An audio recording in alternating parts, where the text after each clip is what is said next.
Lunch with the Legends. I love this dude. We got so much history. I cannot wait to talk to him. He was a little late, and we're eating. So this is classic EC right here. Anyway, if you guys are interested in sponsoring the show, my reach is 25,000 people. So if that reaches your demographic, let us know. It's bmxlegendsforever@yahoo.com. You can, we're eating. He's eating, go figure. BMX Legends Forever. Everett Rosecrans is watching. Yeah. So bmxlegendsforever@yahoo.com. There's the dates. How you doing? So email me there if you want to sponsor the show. I got a good reach for you. I love this. This is going to be one of my. I thought about this podcast for a long time, and look how he shows up. Look at this, the classic EC, right? Look at that. So, can't wait. I know the history, but I want to share it with all you guys. And we have some deep-rooted history that has nothing to do with BMX. Roger Lynn is watching. How are you, Roger? So, here goes the show. Ladies and gentlemen, hold on a second. Oh, wait. You're wearing this. All right, I'm going to wear this jacket today. Because I know how much you love that thing. Look, I wore this at Frogtown. Look at this. Charlie Williams said I was kind of the unofficial guy. I wasn't even that fast at all. If you guys watch my current racing, it's not in slow-mo, although it may appear. Anyway, can't wait to start the show. I'm a Hutch fanatic. We got stories to tell. I love this. Jason Thompson is watching. I'm eating. Third term out, and he's eating. So, thank you so much. Let's bring Eric Carr to the show. I've waited for this for a long time. Here we go. All right, EC, how's it going? It's going fantastic. You're eating. I love it. Sal, how are you, buddy? Living the dream. Glad we could do this. Me too. Wow. Look at all this kick-ass shit. I know, dude. These are so good. This is a place that we always come to eat. The family, we eat here quite a bit. Nice. And these are the two appetizers we usually run. These are bacon wrapped in maple dates. They have maple syrup on them. Nice. And then we got Brussels sprouts. And he knew I like Brussels sprouts because we go back about I'll tell you when we go back because this was a very interesting question. I was at Bakersfield 87. Mm-hmm. It was raining. The giant doubles. Bartlett broke his fork. That's his face. I'm sitting in the corner talking to probably Guavis or Billy Griggs, and I hear a towel rip. And I go, that's the weirdest sound ever. And I look up, and you were carving a corner. And I went, how does a tire, I don't go fast enough to make my tires that way, but how does a tire make that kind of sound? And you were carving. So from that day, I go, man, I got a corner like Carter. So that's what I tell myself when I'm racing it. I got a corner like Carter. I got it. And that was what and so I met you. You were in a sauna at the hotel. And I was probably doing something jackassery. And you're like, hey. And I was like, hey. And then we were chatting. That's right. That was it. I remember the race. That makes sense because the dirt, it was actually muddy on day one, but on day two, I think the dirt got really good. So you could lean it in if it turned real good. Yeah. So it makes sense why we were getting ultimate traction. And that was a learned skill from Billy Griggs' backyard because we used to, we used to carve this corner. It was by the house, and we would actually like lean into the corner real hard, and we would bruise to probably like you heard. Yeah. And we would see who can shoot dirt the highest off the back of our tires, and we were shooting it onto the side of the house. It was like 12 or 14 feet up on the side of the wall. I don't think Buck and Shirley liked that too much, though. No, we they were were roasting their house. Shirley ran a tight ship over there. You got to sign the waiver. Yeah, it was awesome. You know the whole drill. His 21st birthday. Remember that? It was that was Yeah. a good. That was a good. That was But your backyard as well. You had a little shindig going on. We used to. Get in there, Sal. I'm getting in there. I'm interviewing. Okay. Yeah, you had a little thing going on because I remember coming up to your spot. And yeah. So take me back to let's go the first bike you can remember having, even if it wasn't BMX. That's loud. The very first bike that I can remember was I was 8 years old. Mm-hmm. I didn't even learn how to ride a bike till I was 8. Wow. I'm just all stick and ball sports, soccer and baseball. Pretty high level. I was on traveling teams and stuff before it got how it is now. But so I just never was really interested in bikes at all. And my first bike was a Huffy Pater. So it was like literally bought at Toys R Us. And I rode that, I don't know, I got it for my 8th birthday. I rode that for about, 6 or 8 weeks. And then ripped the head tube off of that. jumping off the curb. So I drug it back home in 2 pieces, and then my dad, dude, we were so poor. My dad welded it back together. My dad welded a Huffy back together so I could keep riding my bike. Nice. But we didn't have jigs or anything, so that thing was super crooked. And so I got I don't know, my first actual BMX race, I had to borrow a bike. Well, the first race was supposed to be at Irvine, but when I went to the race, I was really scared of the start hill. Like actually really scared of the start hill. Or I was La Mirada. I was really scared of the start hill, so I didn't race. I went up and I was like, I'm not going down that. So then my next race was at Irvine, which actually had a bigger hill. But my parents were like, dude, this is the second time we've come here. You're going to be doing this. And that's the Irvine that had the World Cup at, right? Same track. Yeah. And that was in '78. Was my first race, and I got invited to that race to go do that from the Fay family. Bill Fay ran a league in Southern California called BMXL. It was a BMX league, and guys like Pistol Pete, Mike Horton, Rod Stufflebeam, who else has fast guys in there? Kelly McDougal, the McDougals were in there. Anyways, yeah, super fast SoCal. We raced on Sundays. I think there was 3 or 4 tracks, and so I got invited to go race. Bill Fay's wife and my mom coached the soccer team that we were on. Oh, wow. So I was on a soccer team with Brent Fay, and his dad ran the league, so they said, well, you're pretty good at soccer. Would you like to try bike racing? They invited me out. That's how I started. Jesus, right? If it wasn't for them, you'd be in Rio Madrid right now. Who knows where I'd be? In Brazil. I'd be in jail. Probably. If it wasn't for bikes, I'd be in jail. So do you remember what you borrowed? Yeah, it was a Powerlight. Oh, nice. Mm-hmm. Shout out to Mark Rink. That's right. So I borrowed a Powerlight, raced out, super scared, like literally.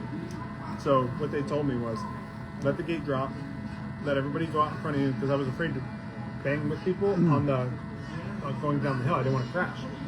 So the gate dropped, they let everybody go. I rolled in behind everybody, and then I passed everybody. So I won my first race. In BMXL, that you went from beginner to novice. So I automatically moved up to novice. With 1 win. With 1 win. And then I won the next 10 races. So then I was expert. So do you believe, honestly, truthfully, no bullshit, do you believe that because you were scared like that, that's why you're like the master passer? I think it helped a lot. Yeah. I think it helped a lot. And I didn't mind coming from behind. I actually like passing people. It was actually fun for me. Still is. Yeah, it still is. So but yeah, I mean, and then after I turned expert, I didn't make a main for 3 months. No way. Who was winning expert at that time? Well, I was the same age as Brent Fay, so he was Brent Fay, Rod Stufflebeam, I think Garrett Greedy, just guys that never went on to Brent and Garrett Greedy were like super fast. So at that age, and then Rod Stufflebeam. And you were only BMXL at that point. Yeah, there was. I mean, I think ABA was happening, but it wasn't here. And then at the end of that year, ABA bought BMXL. Oh wow! In '79, yeah. Okay. You know, people don't realize you started in '78 because they always see like, oh, he was on free agent and he went to CW. You know what I mean? It's I can't. That's mind blowing. I was a moto filler at nationals and like triple pointers for a lot of years, man. Who was crushing your class at those big races? Besides, was there anybody that went on, like Mike Horton or someone that went on? Yeah, Horton was super fast when I was like Cook Brothers Classic. When I was 10, I got second. That was like a huge accomplishment for me. And Mike Horton won that. Mark Wilson, Bruno. Local guys would know who Bruno is. Local Riverside guys and Orange County guys. He rode for CW. Wow. And dude, that guy was lights out fast. Like I chased him for like 6 months, dude, and I just could not beat that guy. And then Matt Hayden was over at Monrovia and Azusa doing his thing. Like I said, man, I was kind of a moto filler guy. I'd make mains sometimes I wouldn't. I'd have a good race here and I'd get top 3, I wasn't even close to winning any nationals until I was, what was it? I was 14 at Reno. I was starting out the 85 season. It was the first time I ever won a national. Okay, you were free agent then. I was not. I was on support. I was co-free agent. Okay, that's because I wanted to know like how you were approached for your first sponsor, but you were going to support things, so you got the bike and the jersey. And My mom worked with I'm gonna have a drink of beer. go figure. He's eating and drinking, everyone. So my mom worked. I was on BDC before that. That's right. So and I was on BDC with Brett Shoup and Bobby Caldera and McGrath, a couple other guys, and so free agent was made by Boris Dixon. So my mom worked for Yvonne. They became friends, so we would hang out at their house all the time. And But support. That's awesome. yeah, I was just support. VDC stopped having a team in '83, so I went to the ABA Grands. No, '84. So I went to ABA Grands in '84. I just broke my wrist, and I got back to be able to go race Grands, and I trained and stuff for it. It was like really, like, man, I'm really focused. I'm going to do good at the Grands, Yeah. and I didn't make the main. I made semis, and I sat down on the arena floor. It's actually the same building now. I sat down there for I don't know, probably 20 or 30 minutes, and I was just super, super mad, dude. Just like, dude, this sucks. Like, So to get to the Grands, right? You would have to you did a couple nationals, right? But you were because you just don't go. I would keep the timeline consistent. So you're on factory support, free agent, and you go to the Grands. I wasn't on any team because I was on BDC that year, BDC. and then they stopped having a team. Okay. So So- you go to the Grands just. I actually went to the local Honda dealer and I bought a Honda jersey. And I wrote in a Honda jersey and That's jeans. what I'm talking I about. still have it in my closet. Of course you do. Of course I do. That's amazing. So you. So yeah, so just unsponsored.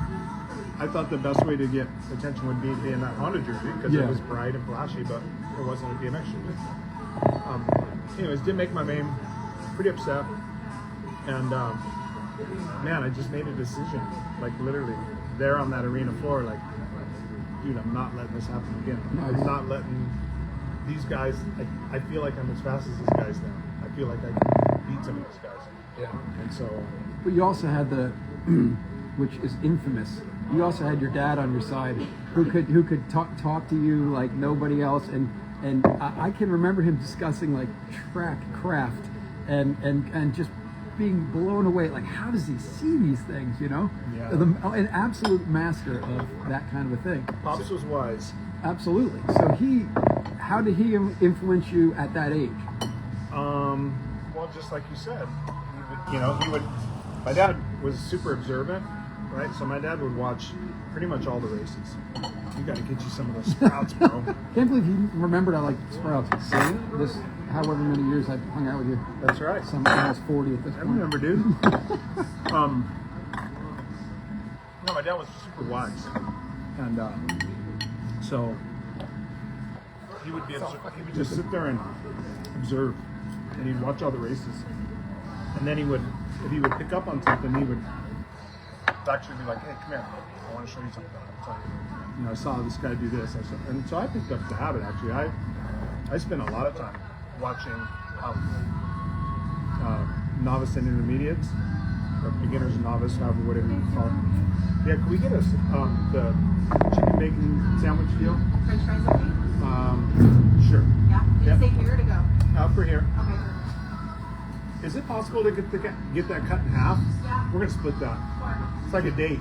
Jason Chang's watching. So, anyways, yeah, he would show me stuff, and then I picked up on that habit of observing. I watched a lot of races, dude, because you see the craziest things in the classes that you don't expect to see things, Yeah. because they don't have any preconceived idea of how you're supposed to do stuff and how you're not supposed to do things, and so they're just fighting for their lives, man. Yeah. And sometimes they'll ride on parts of the track and you're like, what are How you is doing that over there? And all of a possible? sudden it works. You're like, whoa. Yeah, I yeah. didn't realize there was some support over there. There's some speed over there. Mhm. So I was super observant. I always watched a lot of Which races. parlay to, and we spent a lot of time together mountain biking, and we'll get there eventually, but to look at a mountain bike downhill course you were just taking all that BMX and going, okay, here's this rut's here, that tree's there, I remember you doing that specifically, just breaking down courses, and I'm like, how does he see this shit? Yeah, well, like I said, it was from my dad. My dad was a really smart man, but more than smart, he was wise. And so I would spend a lot of time at downhill practice as well, watching and observing. Yeah. You know, because there's a lot to be. If you're just riding, and you're riding in a bad habit or in a bad line or something, you're just repeating the same mistake, right? Mm-hmm. And so you have to be open to learning things from other people, learning by observation and watching people and saying, oh, wow, I was struggling there, and that guy went through there, no matter who it is. Wow, he was really fast. Yeah. I should go try that. So, learned that from Pops. That's what he brought for sure. And And your mom brought the sticks. my mom brought the sticks, and the lucky ashtrays, and the lucky spots. So good. Yeah, to be sitting with Margie and Margie Hatfield and Karen Pavlovsky and all the other race moms. Yeah, your mom truly was one of the reasons I went to Dirty Fest. Yeah. 100%. Yeah, I She agree. would sit down and we'd eat lunch, and I'm just like, here comes the stories, and it was just, yeah, she was huge. Yeah, Part of agreed. me coming out. Yeah, heavy. Yeah. I agree. And actually, Dirty Fest, for me personally, I can't speak for others, but it is a little bit different that my mom's not there now. Yeah, 100%. So You're looking for that cart. You know what I'm saying? exactly. And the hen house. So what up? So you're on the ground of the arena with the Honda jersey on. Yeah. I've done the same thing as far as like not at your level, but where you make a commitment to yourself. Pretty Because much. it goes so deep that you don't ever want to be there ever again. Right. Yeah. That's exactly it. And so I went home and trained, and knowing what I know now about training, right? Like, what was it, 6 weeks from Grands to the first race in Reno? Okay, that's a block. Yeah. But like, I mean, really, like, to physiologically make a change, like a real change, that's not really enough time. You and I both know. Sure. But mentally, I felt like Rocky, right? I was like, dude, I'm doing all this stuff, man. I'm Yeah. lifting and I'm riding and I'm training and I'm running stairs with ankle weights on and all kinds of crazy It's shit. amazing what you will accept consciously as I'm doing the right thing. I'm doing the weight. I'm running like Rocky. I got the ankle weights on. This is what's going to work. And your brain tells your body, yeah, no, this is what we need. And so it probably doesn't matter that the 6 weeks. It's whatever you truly believe you want to do. Right? That's right. That's exactly what it was. So, which is crazy because it kind of just tells you that was already in there, right? Like that potential result was in there, but I just hadn't figured out how to tap into it and bring that out of myself. And it was just a Rubik's Cube, right? I just kept twisting it around and trying to solve the Rubik's Cube, and I couldn't solve it. And that's for years, man. I started in '78. So what's that, 6 years? Yeah. To my first national. And so for 6 years, I was twisting that Rubik's Cube trying to solve it. Yeah. And but on the way to that race, it was my mom and Al Ross's dad, and me and Al Ross were driving there. And I told my mom in the car, I said, if I don't win this weekend, I'm quitting. I'm not going to race BMX anymore. Dude, she lost her shit. Because she has her friends there. She cried in the car. She was crying in the car, thinking about us not doing BMX anymore. Because we were family fully invested. I had stopped all stick and ball sports. I wasn't playing anything like that. I was just, we were the stereotypical BMX family. And this is what jersey do you have at this point? I was co-free agent. Co-free agent. Yeah. So go to that race, and dude, I didn't lose a lap all weekend. There is something, so there's something about you're confident if you get a win, it sparks something and you know you can do it. Yeah. You went from 0 to hero without any confidence. All the confidence in your training brought you there. Yeah. But it wasn't 6 like weeks. you got a win under and then you go, I can do this now. It was you're on the floor and you go, I'm never going to do this again, and then you pull it together. And then once you get that win, it's done. Your whole career is different. Yeah. Literally. No, literally. That was it, man. And I knew I was going fast in practice. Like, it was one of those tiny. I mean, it's like an ice hockey arena. It was the tiniest track of all tracks, and the berms were super small, and it had like just rollers, and I had this roller first jump, and I was getting over it really good. And in practice, I knew right away. I was like, dude, I'm going fast. Like I'm winning practice. I'm beating Hayden. I'm beating Dean LeBurge. I'm beating Sean Callahan first turn. Like I'm going fast. Yeah. And I kind of in the back of my mind was like, dude, I have a shot. I could do pretty good at this race. I didn't think I tripled the weekend. I won the pre-race, and then on the national I tripled. I won the Open, Expert, and the Trophy Dash. And then, so yeah, I was nuts. And what do you, is there a moment, so you win practice, right? And then you go, yeah, I'm here. I knew. Isn't that crazy? Winning practice is important. In fact, Mike Rodriguez pays, Crit Plate pays if you win practice. He owes me a dinner. That's right. But you won practice, and then that was it. When you get a good gate, when you get good gates in practice, right, and you start feeling those second, third, and fourth pedals come around, yeah, like it changes the dynamic of the weekend in your brain, because you're like, okay, like this is happening. Not like those pedals are coming around really easy, and I'm getting out really good, and my bars are in front of those guys, and so then that elevates you mentally, and so now instead of fingers crossed hoping you're going to win, you're like, you have an expectation. Now you build an expectation within yourself. Here's what I love. Okay, so there's 7 other people that show up at that race. Right. There's 7 other people that want, I'm air quoting, want to win. Yeah. But you have something that they don't have. It's not every confidence is the same. Well, I mean, that's what makes racing so, that's why we race, right? That's what makes it so awesome, because I mean, there are races that I would go to and I felt that, right? Like I was like, dude, I'm flying this weekend, man. And then I would bump up against a Mike King that also felt that way. And it was like, all right, humble yourself a little bit. You know? Or Matt Hayden, it's like, dude, I feel like I'm flying, and Matt Hayden's like, well, my shoulders are rolling this weekend, and you're going to be getting second, and so you have to learn how to take those in stride as well, and be like, okay, go back to the drawing board. I got to figure out, when that Mike King or that Matt Hayden shows up, what am I going to do to counter it? So it's always chess. It always, for year after year after year, and the years, we race them 12 months out of the year. Yeah. They just bleed into each other. So you're just, and you race these same guys year after year after year, and so it's like when you're on the mat, right, and you're doing jiu-jitsu, right, and you've battled a guy 15 times, all their things, right, and so it's just this constant chess match of knowing where people are going to go, where their tendencies are, watching their hips, watching their shoulders when you're behind them to know where they're going to go, because you've learned all their tendencies. Where was I? Where am I now? Where am I going? That's right. Yeah. So that weekend was pretty wild, man. The Reno weekend was wild. Don Krupe was our team manager.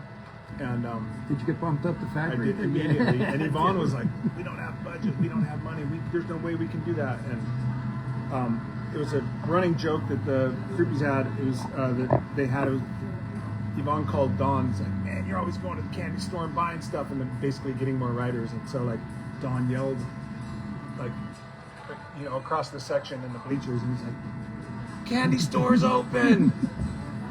He's on factory now. Nice. So I got bumped up to factory, and then I won.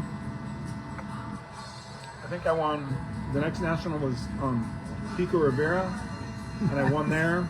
And then Phoenix, we raced there, and I won there. And then I think we went to North Carolina, and I won there. So yeah, dude. Momentum. I mean, it's just confidence, right? And when you have a little breakthrough, the hardest thing is getting the breakthrough, right?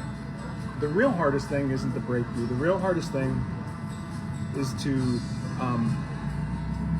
a lot of people have all of the skills, all of the tools, all of the things within them, but they have a preconceived expectation of where they fit in the pecking order. And so they ride relative to where they feel they are in the pecking order, right? So I didn't feel before that, Correct. that I should be in front of the other guys that are on factory teams. So looking back on it in hindsight now, I realized I wasn't giving 100% from the gate to the first turn. I was giving that 80% because I was like, I'm not was supposed to be in front of that guy. He was faster than me. And I just light switched it and said, screw that. I'm done with that, dude. That guy has some shit that I want. I'm getting that. I'm going to go take that. And you got it. Yeah. And then what happens when you're factory? You're like, oh, I am there to win. And Yeah. I always went to win. After that, after I won that first race in Reno, I was like, dude, I'm every time. And there was a couple times that I slipped up and wasn't mentally strong. I mean, you don't win them all. sure. There's, man, that was seriously, what is that? It's like Camp Middleton's blowing shit up. You know, sometimes you just run into a guy that's riding faster than you. Sometimes you run into, yeah, we got a group. Holly Dunn's watching. JV. JV's in the house. Tell him, JV. Yeah, I see what you're saying. Or maybe you slip a pedal or something out of your control and you can't. Yeah, and then that year was also a pretty big breakthrough race for me at World Championships. Were in Whistler, and I won that. I got lucky. I'll be the first one to say that I got lucky at that race. The first turn was a shitbox first turn, and I got a shitty start, but I worked my way around the outside of the first turn, and there was a big pileup. I exited the turn and first turn and third. I passed this dude from Germany. Yui Strum, I think was the guy's name. And he was a fast guy. And then David Bentley was in front of me. Nice. And I didn't know David Bentley, but I had always heard that he was up, like he was racing down in age. I heard he was, I don't think he was. I just think he was big for his age. But I had always heard that. And I don't have the video of it, but I saw it. Don Krupe was filming me, and while he's filming me, you can hear me yelling, "Get him, Eric, get him!" And dude, I ran into the side of him as hard as I could, and he kind of messed up a little bit, but didn't come off. But it made him have a shitty line in the last turn. So in the last turn, I did the same thing. I rammed him again, rammed him right when he was doing a power wheelie, and he fell off his pedals, and I won. Nice. So I cleaned him out for sure. I mean, I didn't T-bone him, but I definitely roughed him up. BMX is a contact sport. It was that day. I'm going to get to the other world story because there's one even better than that. You know the one I'm talking about, chasing people back to the pits. But anyway, we're still on the free agent timeline. Yeah. So you're doing well. You win a world title. Yeah. You're tripling at nationals. Doing good. I didn't race hardly any. I think we raced 5 NBL races, just enough to go to Grands. Yeah. She had to have 5 scores, and I ended up 9th that year in points in NBL. We were focused on AVA. Went into Grands. I think I was leading points or in second, but I had enough rider count that if I won, I would have won the title. And dude, I choked. I didn't make it out of the quarters. Oh shit. Yeah, Lonnie Tatton was in front of me, and I don't know why, man.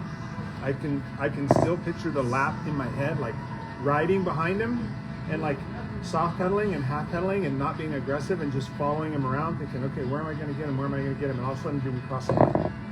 And I was like,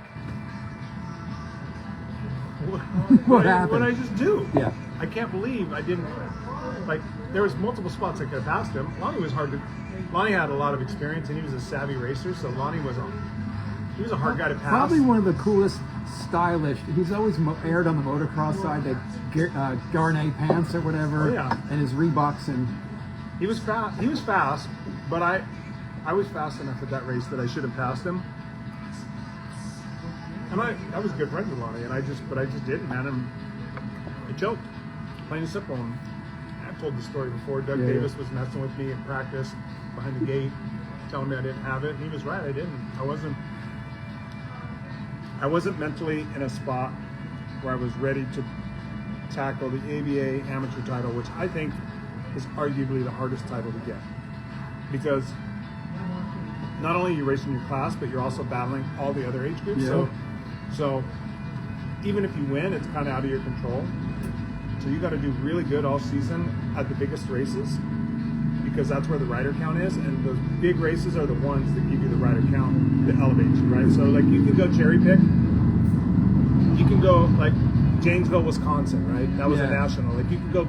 I mean, dude, we had one rack for my age group, and we went to that race because we were on summer tour. But I get my score plus 7 riders. Dude, that's not a big score. I need quarters or eighths But we talked about this. I called you the other day, and we were talking about how the pressure of you had to get your scores at big races. Big races meant everybody was there. Yep. And in your head, you go, I have to do good at the biggest race of the year to get this title, and I have to get be a shot on- at the title. To get a shot, and I have to be on top of my game mentally and physically because the best guys are here. Right. And we talked about where you go mentally and how the pressures at that age Yeah. are incredible. Yeah. How did you deal with pressure? Because I've seen you your whole life deal with it. Where do you go somewhere? How do you deal with like, okay, I got everybody that I need to beat is in 6, 7, 8, and 3, 4, 5, or 3, 4. Okay, where do I go mentally? Yeah, I mean, so there's multiple facets to that question. I would always rely on my work and the training that I did prior, right? And so I always felt that if I was doing my training, and if I was doing my sprints, and I was doing my hill repeats, and lifting and doing all the things that I was doing for training, I felt that I have as good or a better shot to win every lap that I'm on the track, right? And so as long as I was disciplined and when I wasn't at the track, when I wasn't at the race, that gave me the mental fortitude, right? So I was like, okay, I feel like I should win this race. Yeah. And so, thank you. Yeah. So that was the deal, right? Yeah. So when I was training, especially when I got on Hutch, I really felt that. We're getting there. Right. Because So- that's huge for me to talk about your Hutch years. So what happens at free agent where you do move on? How long were you there? Just for that year. Oh, no way. It seems like it was longer. No, it was just 1 year. I did that race, and after I didn't qualify, I went into the tunnel. I happened to run into Richie and Ronnie's dad. Papa A. Yeah, and dude, Papa A was a pretty wise dude as well, man. Like he was actually like, so I talked with him for I don't know, like probably like 10 minutes before I went back up and had to face the music of my team and my parents. And I tossed the whole season away on a quarter that should have been a layup for me. Yeah. And so he just got me in the right frame of mind. I won my Open. I won the Open. I don't know if I even raced Trophy Dash, but you know, from that day forward, I was like, I really put it in my mind that I wanted to show Doug Davis that, dude, I did have what it took. Yeah, he was right. And I'm actually grateful that he did what he did because that lit a fire under my ass that lasted a span of for 3 years. Nice. Like that was that fire. That one burned really hot and really long. That wasn't like a meteor. It was like a big bonfire. They kept going wood on. Okay. So, and it was partially because of dealing with Doug and him messing with me behind the gate and like antagonizing me. You don't got what it takes. You're gonna choke and blah blah blah. And I was like, dude, I did. Wow. He was What right. did Ronnie's and Richie's dad say to you? He just told me about positive thinking and despite what other people say, you know, if you allow them into your circle, if you allow them into your headspace, then you're racing the wrong race. He didn't say you got to know what you're going to do before you do it, or you just won't do it. I didn't get that one. But, you know, I think Ronnie's dad was, Richie and Ronnie's dad was, he was into martial arts and discipline. And so he was just basically telling me like, hey man, like all the things are there, all the tools are there, but like, obviously you're going for the points. You won races all season. So but you let somebody get into your headspace. Nice. Right? You let someone in your world, and you have to keep people out of your world. Right? That's your space. That's your place to be strong, and don't let anybody ever get into that. So I didn't, and it makes sense when you think about what he was telling me, right? And then Richie and Ronnie were both racers that way. Ronnie would get in other people's heads. Yeah. Right? Richie was pretty quiet to himself. Richie didn't say much. Richie just let his racing speak for it, and he was amazing until he hurt his hip. Ronnie was the flip side of that, and he took what his dad said and his dad's philosophy and applied that to other people. Nice. So Amazing. yeah, it was. So what happens when you go back up to face your team? Big hugs. It's okay. Tears. We'll get them next time. Stuff like that. But I was still I mean, dude, I was devastated, right? Because that's what I went there for. Yeah. The whole season. With the confidence of Yeah. as high as it could be. And I did feel good that weekend. I was riding good. I just had a bad lap, man. And uncharacteristically for myself, a bad start and a bad lap, I usually could like squeak in. Sure. Right? I'll get somebody at the finish line. And I didn't. I just didn't make it happen, dude. I didn't deliver. I didn't execute. And so it cost me. It cost me a season. It cost me potentially a title. You know, I could have been a 2-time amateur. Oh, if I had yeah. it. But who knows? Maybe I wouldn't have been hungry enough for the next year. Yes. So after that race, Hollywood was the team manager, and Hollywood said, I'm getting all the free agent guys. pretty much robbed the team. So, and we built a really, really strong team, and Charles Townsend, myself, Mike Luna, Robert Zanow, Rocket Rich stayed on the team. Backus was on there. I don't know, I'm forgetting somebody. But dude, it was rad. I mean, we had a good team, and he actually said, it's actually a little bit better that you didn't win the title. I still want you to be on the team. And they had approached us before the race. I still want you to be on the team. I don't want you to think this is going to change the way we feel about you and what your potential is. We still think you're going to be fast. We still think you can win more. But I think this is going to make you more hungry for the following season. So he wasn't wrong. Yeah. Let's let this guy go by. It's live, man. We don't do this stuff over Zoom. We do it live. So, yeah, man. Just was excited to ride for I mean, being on Hutch was a dream, right? Dude, I still got the jersey. This is yeah. So, and the coat. You're wearing the coat, brother. For the second time. Yeah. So, it was great, man. I got on the team.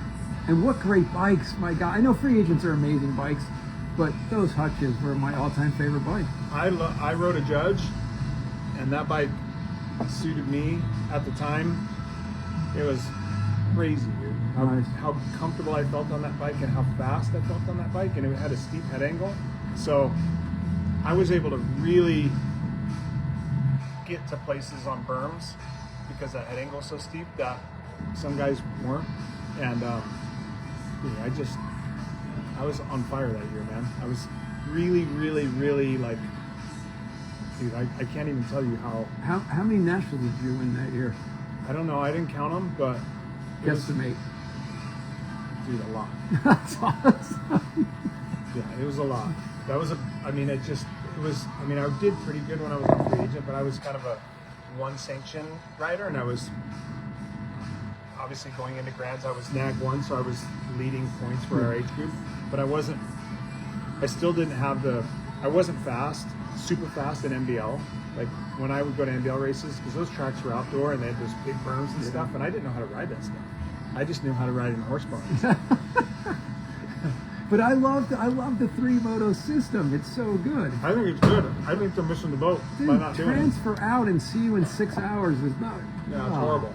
It doesn't. I want to be able to ride the track and try things. You know, if you're one and done, then you're like, how am I going to try this corner out or try this? Plus, you want to ride more. You want to ride your bike more. Yeah. It's more laps. Yeah, exactly. Right? That's why I don't understand why they do that. More laps for your buck. Look at that. Who am I? We eat, bro. So Hutch, would you now, because CW is even more bountiful, I was going to say, would you consider Hutch as your best years? But no, not even. You think so? No. Because you won the title. Dude. You had to wear the helmet. That's okay. I didn't have to. I was a Porsche. That helmet. It's right there. That helmet was awesome. You could hear people coming. Yeah. No, the Dude, you were killing it on CW too. We're gonna get there, but I had a good season on CW, but I had a way better season on Hutch. I won a lot of races.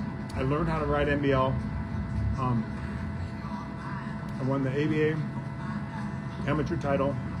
I won the USBA amateur title. That's right. I was cruiser in 20 in NBL and cruiser in 20 at World Championships.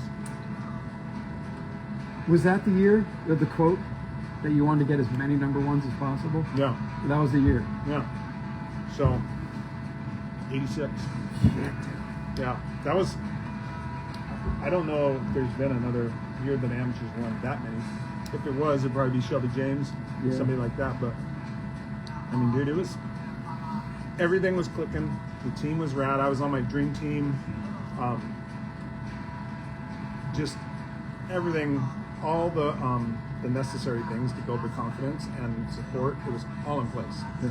right? And you got to be rooms with Charles, and that's like crushing as well. So you gotta, Dude, it was awesome. well, you can bounce an idea off of him, and he'll have something amazing to say. We fed off each other. We motivated each other. We wanted to kill everybody. I mean, literally, like, dude, Yeah.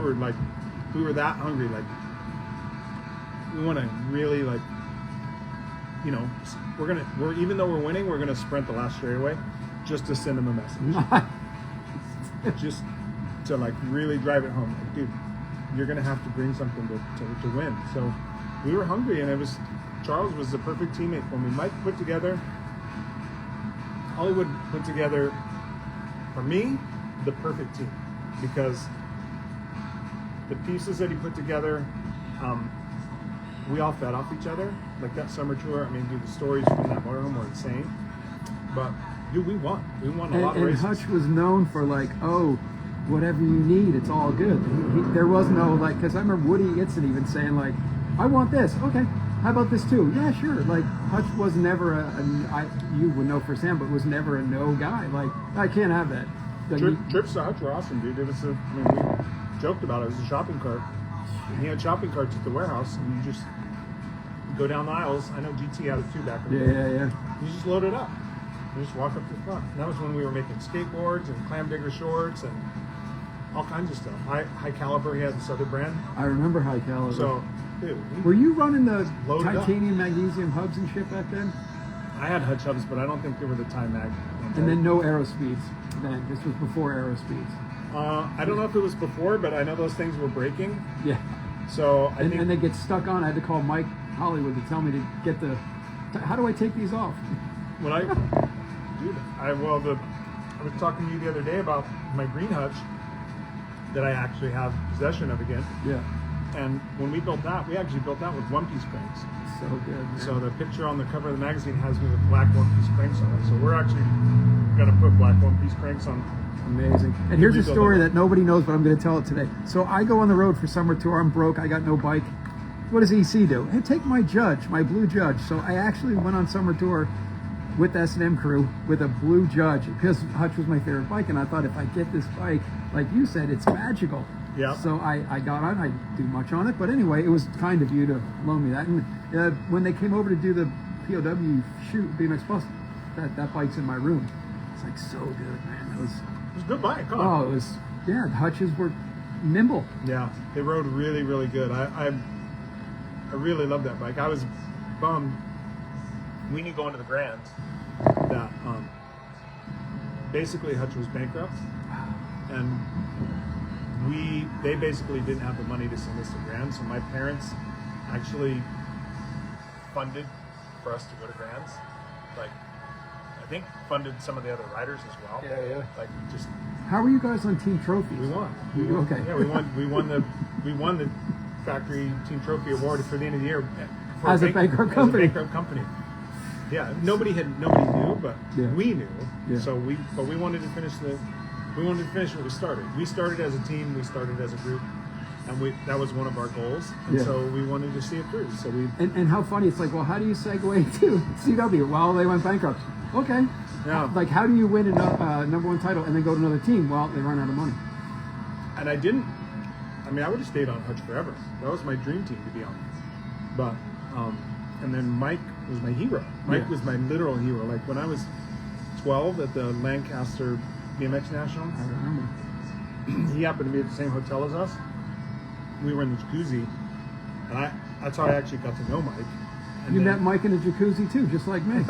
and I Hot got tub his time machines. I got hot tub time machines. So I got his number plate from that race.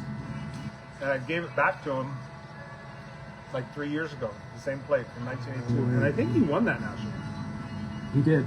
Yeah. He tells me, he goes, do you want my plate or a brand new one? I go, yours. It's 17. Yeah. So, pretty rad, man. And and I didn't get right on. I didn't get right on CW. I did a national. There was a race. I did a couple of nationals actually. No way. Yeah, I didn't get on CW till like there was a race in San Bernardino in the Orange Trail Fairgrounds in '87, and that was when I was still on Bicycle Center. I think that was in February.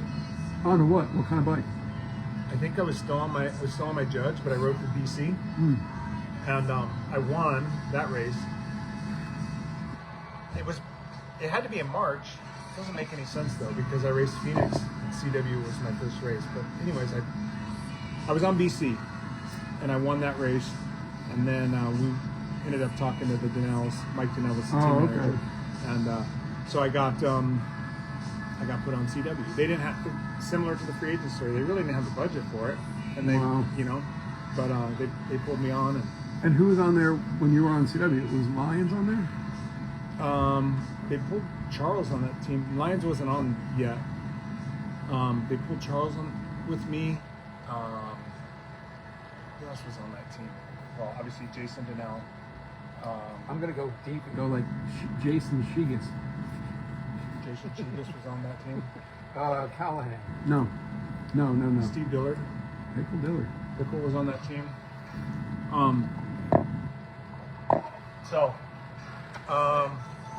If we do this thing that these podcasts are doing where they say name people, you know who you are. Did they say name a rider on a team? You and I would crush it because that's all we've done for 30 years. I know. So, yeah, when they started doing that, I was like, Kevin, when they started doing that, I was like, hey, I need to get on there with you because this is all we do. How did I pull up Shigas out of my... I know. Pretty crazy. Chicken George, probably? Chicken George wasn't on the team. Oh. Inhee Lee was on that team. That's right. Another guy I love seeing at Dirty Fest. I saw Jason Chigas at a rave in like 1991, dude. I hadn't seen him for years. Wow. He was zooted, bro. He was having a good time. Yes, he was. I'm not going to, yeah. So, Wow. March, I can tell you exactly when. Bakersfield was in March because I came back and I said I'm moving out to California in May. Took me a while, but yeah, so you would have been Phoenix, CW, and then you would have been in Bakersfield. That's when I met you. Yeah, my first race on CW was at Phoenix. What'd you do there? I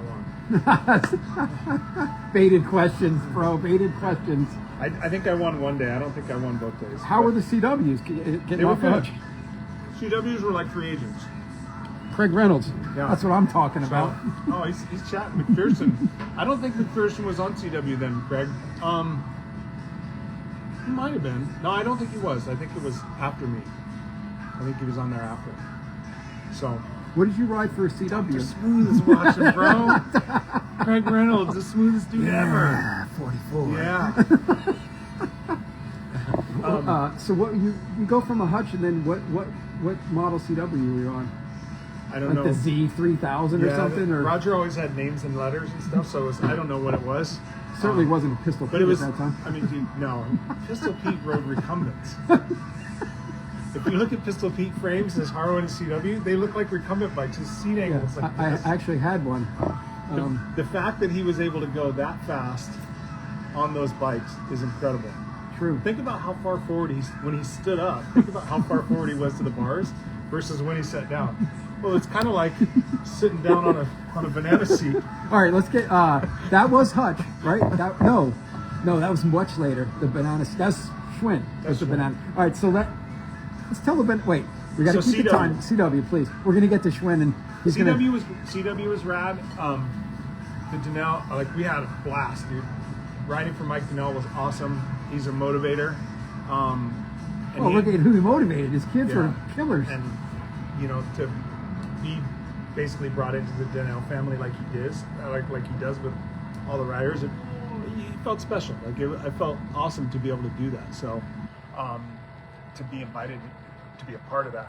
I mean, I grew up orange white. So I always saw the Donnell family, and they were like, you know, Jeff and Jason were some of the fastest guys in orange white. They were like orange white royalty. Yeah. So to be a part of the team, it was awesome, and a lot of shenanigans, a lot of fun, a lot of crazy stuff. But again, same team with Charles, and Amazing. super motivated. I was on free agent with Charles as well, so I had 3 years of being on the team with Charles. And dude, I But you never went to Diamondback. no being on the team with Charles, I can't overstate that enough how important that was to me, because Charles was really, really hungry too, man. Like, I think me and Charles grew up in similar, like, I didn't grow up with a lot of money. I grew up poor, and as I started getting through BMX, my dad was starting to make better money, and we were able to support the racing. But as a young kid, and dude, I tell my kids all the time, like, I got teased at school, man. I had red hair. Yeah. We couldn't afford jeans, so I had like these cheap pants, and then when I would tear the knees out of them, my mom would like Patch iron them. on patch them. Yeah.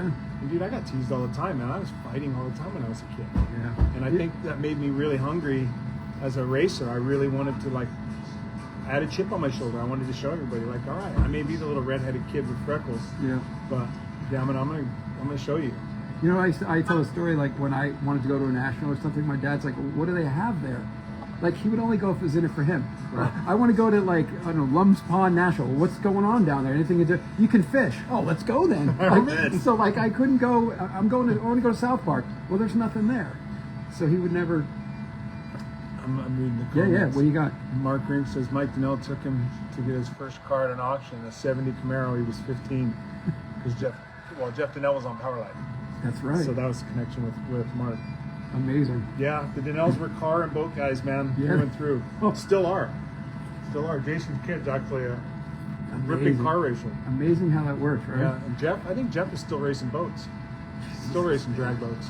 Amazing. So with CW, how do you end up in the year? It was good. I had a good year. I didn't defend my ABA title. I went in with a shot, but I think Kenny May won, and after Kenny May won, he had more rider points, so it kind of eliminated me mathematically. That was the year Mikey won that. I think he passed Danny Millian like on the last straightaway or the last turn. Yep. He did the chicken jump too. Yeah, and I wrecked in the first turn. I actually tangled with Pav, who you had on earlier today. Correct. We locked elbows, and I wrecked in the first turn, if I remember right. So I don't know, maybe that was 88, No, it was 87. maybe 87. But yeah, I didn't defend that title, but I did get the 2 NBL titles, and then I defended my world's title at Orlando, which was super gnarly, dude. That was talk about pressure, dude. That was world championships on home turf. Yeah. And going to Orlando on TC's home track, basically. Yeah. And dude, there was You know the greatest story out of that weekend? Greg Lanthorne, third place. yeah, GL, you know what I'm talking about. Third place in pro. that race was. We had there was so much hype. Well, at least I felt that, and that was to answer your question that we had before about pressure. Yeah. That was one of the ways I dealt with pressure. I would sometimes build the hype up more than maybe it was happening. But so that I wouldn't say build an enemy out of somebody I was racing, but I would definitely build like some anxiety, right? Or not anxiety, some like tension. I'm going to show you. Damn it, you're not going to get. These people are saying that you may beat me. Well, no way. Yeah. You're like kind of like in a 86 at the Grands, I will tell you. At 86 in the Grands, Matt Hayden was on free agent at the time, and he won the cruiser title that year. And me and him were battling. Whoever won in the main was going to win the over.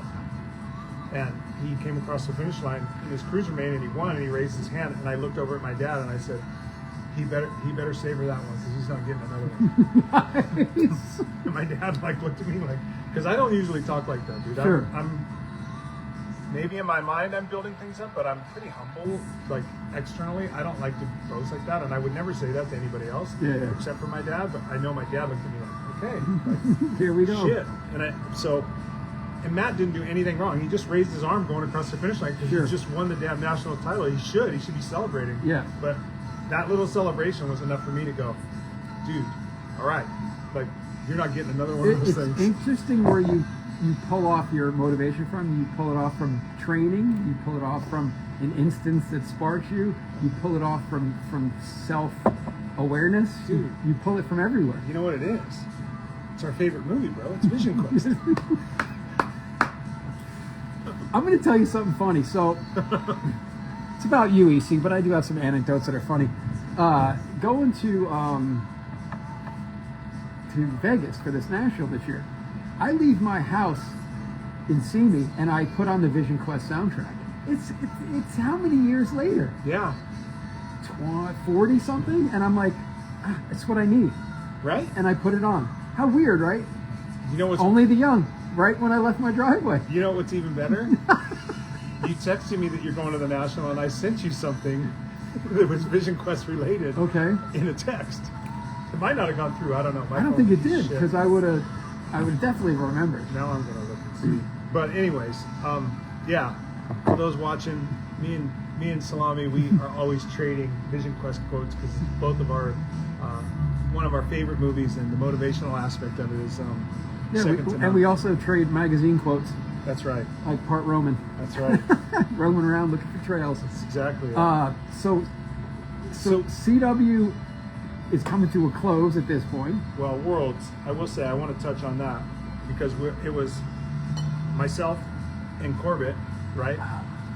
And it was building all through the weekend, right? I mean, people were like, And you know Lenny's spicing that shit up. yeah. And people were talking about it. I mean, I know people were talking about it. Like, they were like, dude, nobody can beat TC on this track. If he raced pro, he'd win the pro class. Like, they were saying that shit. And he was fast, dude. He was really, really, really fast. They weren't far off. And so in the main, I had an outside lane. I think I was like 5 or 6. TC was like 2 or 3. And we went over the first jumps, and he kind of had me a little bit. But I just kept it on, dude. I just kept pedaling, and I went up on the berm. They had this little catch berm on the outside of the Orlando 90 with these rollers in it.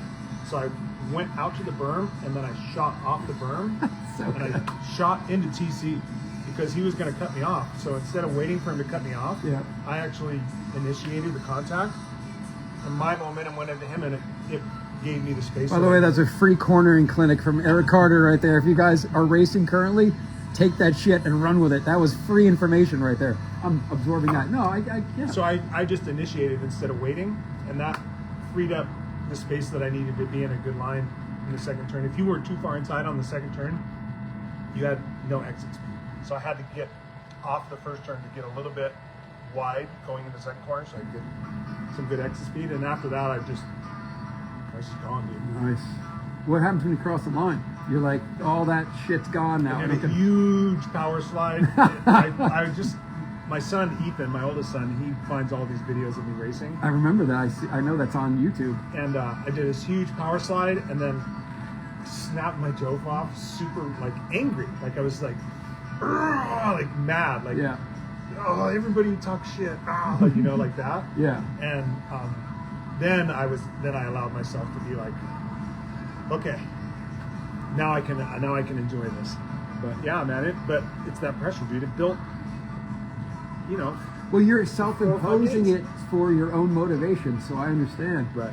You're boiling it yourself, Yes. and then you have to let it out at some point. Right. And that's the recipe right there, right? So that's Interesting, right? Interesting. It. Yeah. You know, I'm absorbing all this for my own self-gain. It's a you know? fine line, though, right? It's a fine line because if you can't manage that and you get yourself too worked up, and that happened. There Correct. was a lot of races where I just didn't deliver because I got too hyped up, or I got too overstimulated, like you know, and just. But I was really externally, you wouldn't know that. You wouldn't see it externally. Right. I was really good. I learned this from my dad because he was poker face. Yep. I was really good about being stoic and not allowing people to see that side of me. I never wanted anybody to have, like my dad didn't like me to raise my hand or celebrate or do anything across the finish line he's like, dude, don't give anybody any reason to be motivated to beat you. Be nice to everybody. You give them the power. Yeah, talk to everybody. Don't be an asshole. Be humble. Don't give them a single ounce of a thing to be motivated to come beat you. right? So, Because if you raise your hand, then Hayden sees your hand raised, goes, "Oh, okay." right. Right? So I tried to be really humble, and sometimes I wasn't. You know, I sometimes can't was remember you ever being anything less than that. Like, right. But it's true, man. Like, and I learned that from my dad. It's like, dude, just shut your mouth, go about your business, and then handle stuff. And then at the end of the weekend, at the end of the season, let's see what we've amassed. Let's see what we have accumulated. Let's see what goals we ticked off. So then after CW, it's I got on Schwinn. Yeah. The wheels started to fall off the wagon for me there. I was doing the motocross thing at that point. I wasn't doing the motocross thing, but like, I still won some races, but I was a senior in high school. I started drinking beer. Dude, I mean, even this is funny. When I was racing Worlds at Orlando, dude, I had already started smoking cigarettes then. Oh, fucking awesome! I was smoking clove cigarettes. I had gone to a party, and somebody had clove cigarettes, and I tried one, and I love the taste. Yeah. So Charles was my roommate, and I think Charles went to borrow some toothpaste or something. I think he saw my little packet of Dijarms, the little clove cigarettes. So after that race, after Worlds, I actually went to my room. We went back to the room before the awards banquet. I went to my room, grabbed my clothes, I rode down the street, and I smoked a clove behind the 7-Eleven. So nobody could see me. So good. It's just an idiot, dude. Is this a Lunch with Legends exclusive? Yeah, the wheels were starting. I was starting to lose focus, and I was starting to be involved with my school more and drinking beers and having a good time. And I lost. I was still hungry. I loved to race, and I was still training, but I was like pulling myself in different. Yeah. directions. You lost your mind so much you put a banana seed on your butt. Yeah, well, exactly. I would have never done that before, but like I was just doing stupid shit, That's right? right. Yeah. So they gave me a great offer. They paid me a lot of money to And you were ride the for Schwinn. only dude, right? I was, yeah, and it was rad. I mean, they paid me well, like really good as an amateur. It was pretty stupid, honestly. Amazing. And so I went and rode for those guys, which was hard because I had to leave the Donnell family and CW and Roger and those guys that were providing great support, and I was winning. And in hindsight, I probably should have stayed there because I would have probably been more focused. I would have been less distracted. Yeah, you're on your own now, right? So you don't have that group Right. around you going, "Hey, lift you up" or whatever. Right. So What bike did you get? A custom Schwinn or no? they gave me they sent me a Sting, and it was horrible. It was a piece of shit. And then BC Dave took that and like cut it up and then rewelded it. And Amazing. I raced that for a while, and I was doing pretty good on that. And then I don't know, like actually driving to Lemoore, the national there. I stopped by at Bartlett's house because it was in Lancaster, and Richie Anderson was a roommate with him, and he had a old Skyway frame in the rafters of the garage. I happened to look up there. I was like, dude, what is that up there? And so we pulled that frame down. I'm like, dude, that's like, I want a little bit longer frame. That'll work. Can I race this thing? So I built it on the way. The Stingway. So. The Stingway. Gork dubbed it the Stingway. And then wasn't there a story of like the higher ups came and you were like, "Hey, I don't know anything about this bike." They're like, "It's not a Sting."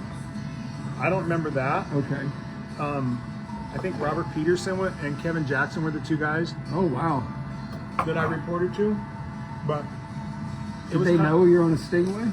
I don't think they cared. I don't think they gave a shit. A Stingway. And so, that's the part I'm talking about being distracted, where,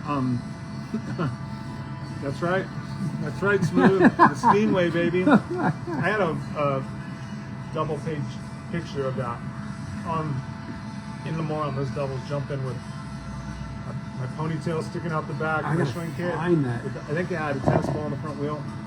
I gotta find that. Stupid shit. How long did the Schwinn deal go? The Schwinn deal went for a year. Oh wow. Yep. I think it was a little over a year. And then, I was messing with the mic. It's still on? Yeah. All right. They were going to fold the team. They actually put in a presentation to Carnation Milk, and they wanted to get a corporate sponsorship, Carnation Milk, and they put in for 250 grand, and Carnation came back and said we'll only give you 125, and they said no, and they folded the team. Couldn't have found another 125 from somebody else, Right. but So, and it was good. I had a that was in '89 when they did that. In '88 on Schwinn, it was still good. Made my main at Grands. Don't know. I don't know what place I got at the Grands there. I didn't do good at the Grands. I think it was 5th or something. oh well. MBL, I won the Cruiser 20-inch again that year, and then Worlds was at Australia, and that's when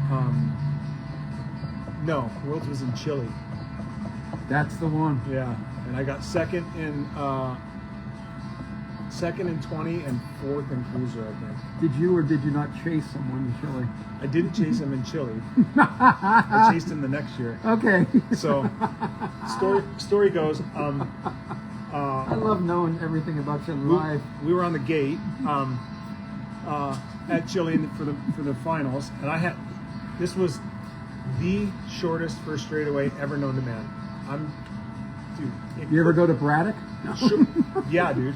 Like seriously, I raced at Braddock, and it was like that short of a first straightaway for World Championships, and it was in a big stadium. They could have put the start hill anywhere. They put it, anyways. Long story short, I think I was in lane like 6,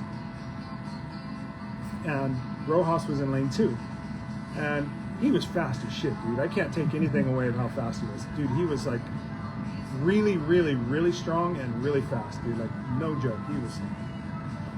Dude, I knew I had my work cut out for me in practice because I saw how fast he was going.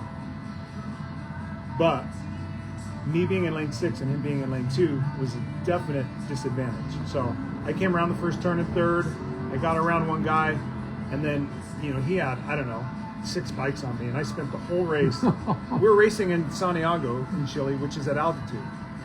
I didn't even know anything about altitude acclimation or anything. Wow. So I'm chasing this guy, gassed out. I caught him, but I wasn't able to pass him. And so I got second. And good race, all that kind of stuff. Well, at the award ceremony that evening, Gerben Dorlin, who was in the race with me, Corinne Dorlin's brother, and I was talking with him, and he goes, dude, that guy cheated. And I said, what do you mean he cheated? And he goes, yeah, I saw his gate. He got lane 8, and his countryman changed lanes with him and gave him lane 2 so that he would be inside of you. So I was pissed. Yeah. Because I think it would have made a difference. Yeah. I certainly wouldn't have been in the first turn and 3rd. I would have at least been in 2nd, and I surely would have been in front of him because he would have been outside of me. And it was the first straightaway was so short, there's no way he would have got around. So I sat on that, and it simmered all for a year until we went to Australia, the Worlds, the next year. And so I confronted him. I just was messing with him in practice, banging him. And he was like looking at me. I was banging with him, hitting him, and I tried to confront him. I don't think he even understood what I was saying. You were pulling with Doug Davis. I was, but he was like, but I was like saying, dude, I know you're a cheater. I know what you did. I know you cheated. I know you swapped lanes. You don't deserve that, like that type of thing. And yeah, so I followed him off the track. And I guess my parents knew what I was going to do, so I followed him into the way the track went. The finish line came through, and then you did a tunnel under the bleachers to go back into the start line. And underneath the bleachers, dude, I started a fight with him. So we got in a full-blown fight, like just brawling. Calling him a cheater because he was. He was, yeah, exactly. Did he ever admit it? No, and even now, like I did something with Dale Holmes a while back, and he got on and was like, "Yo, you can't let things rest. I beat you, blah blah blah blah. You just because you were too slow." And now I'm like, I laugh about it. Yeah, of course. But it's funny, dude. I got in a fight with him on that. I'm feisty, dude. I grew up with red hair, man. You got picked on. I did. Yeah, you were drawing off the Matt Hayden raising his hand. And I got clipped in the semi in that race. I didn't even make the main. They had these big doubles in the first straightaway in Australia, and I was going off the doubles, and somebody high-sided off somebody else behind me. I didn't even see it. and somebody shot across behind me and hit my bike from behind as I was taking off the Oh. doubles. So I had to ditch the bike and run it out. I didn't make the main. Wow. So So what's that? What comes after Schwinn? I was on MRC. Yeah, I turned pro. I went to Grands that year, and Hayden had enough points on me that this was 89. I wasn't going to catch him in points, so I just told my dad. I said, I'm not. Why would I race? Even if I win all my motos and get it perfect, I'm still not going to catch Matt. So I turned pro. I'm going to tell you. It's just at the Grands, right? Yeah. I'm going to tell you. 89. I'm going to tell you exactly about that race. You ready for this? Uh-huh. Second place. I got second. No, Eric Millman. Got Oh second. yeah, in the B Pro class. Yes. Yeah. Eric, Grandpa Millman. I got second in Cruiser, and I was pretty stoked about that, even though some people say Cruiser doesn't count. Eddie King. And Yeah, Millman, dude. I will smooth. I'll tell that story as well. He's Craig Reynolds is asking me to tell the fight story I had in Hans Nielsen. So. Way to go. Way to go, Reynolds. Yeah. So anyhow, turned pro at that Grands. Did good there. That was NBL Grands. Millman got second at ABA ABA Grands. Because we were cheering like a motherfucker to beat you because he was our roommate. Right. So bumped up at the end of that year. Schwinn shit the bed. No sponsorship. Didn't have anything. Carnation Milk. Yeah, it didn't work out. So I rode for Redmond. I was on MRC, and then I did a deal with Titan for a little bit. No way. Yeah, and I ended up getting number 2 that year in NBL points. I think Terry T won, Yeah, that's right. and that was it, dude. I was done. I was burnt out. I was drinking way too much beer, and I bought a motorcycle. What happened to the clothes? Those were gone. I stopped. They were gone. I did Okay. cloves. I did cloves for 1 year, from New Year's to New Year's. New Year's resolution. It no was. more clothes. I tried them on a New Year's, and then I think it was the next New Year's, I said, I gotta stop this shit. This is stupid. So, anyway, So good. idiot. So, anyways, Hans. well, 1990.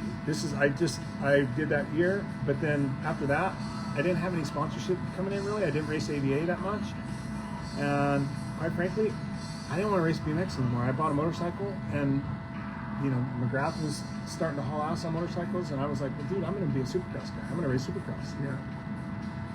It's a whole other animal. Yeah, right. You're going to be a supercross guy. Holy moly, dude, that's a whole other world.